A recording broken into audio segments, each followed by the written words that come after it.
श्री स्वामी समर्थ।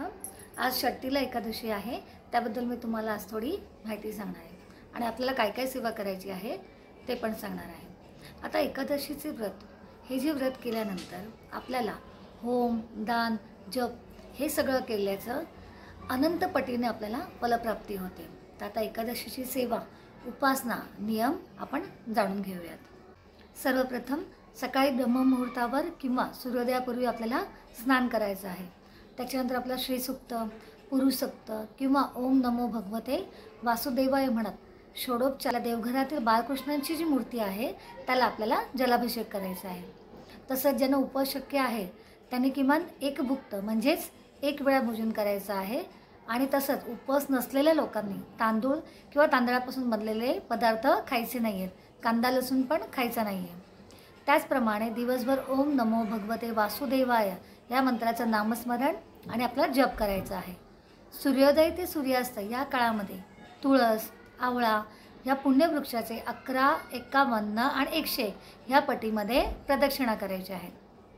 त्याचप्रमाणे दिवसभरात एकदा विष्णू सहस्त्रनाम, एकदा व्यंकटेश स्तोत्राचं वाचन करायचं आहे आणि ती आवर्तने आपल्याला 3च्या पटीने करायची आहे।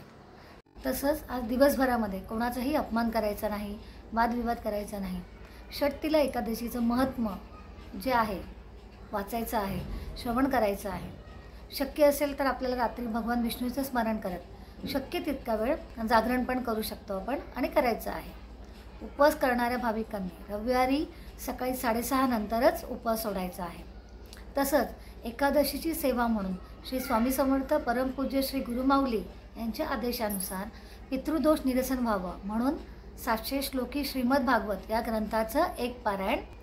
तसंच पितरांना मुक्ती मिळण्यासाठी श्री सुलभ भगवत ग्रंथ पारायण करताना ओम नमो भगवते वासुदेवाय या मंत्राचं संपुट किंवा पल्लव लावून पारायण केल्यानंतर जन्मांतरीचे दोष नाहीसे होतात आणि पितरांचे आशीर्वाद मिळून सर्व कार्यामध्ये यश मिळतं। तसंच एकादशीच्या दिवशी प्रत्येकाने दिवसभरामध्ये पांडुरंग मंत्र किमान 1 माळ जप करायचा आहे। श्री वत्सम धारयन वक्षे मुक्ता माला षडाक्षरम। तसंच गीतेची 18 नावं 1 वेळा जपल्यानेही आपल्याला भगवद्गीता पठणाचं फळ लाभतं। 18 वेळा म्हटलं तरी चालतं। गीतेची 18 नावं गीता, गंगा, गायत्री, सीता, सत्या, सरस्वती, ब्रह्मविद्या, ब्रह्मवल्ली, त्रिसंध्या, मुक्तगोहिनी, अर्धमात्रा, चिदानंदा, भगवग्नी, भयनाशिनी, वेदत्रयी, परा, अनंता आणि तत्वार्थ ज्ञानमंजिरी।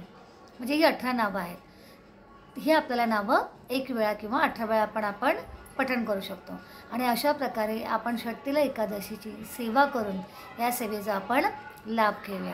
श्री स्वामी समर्थ।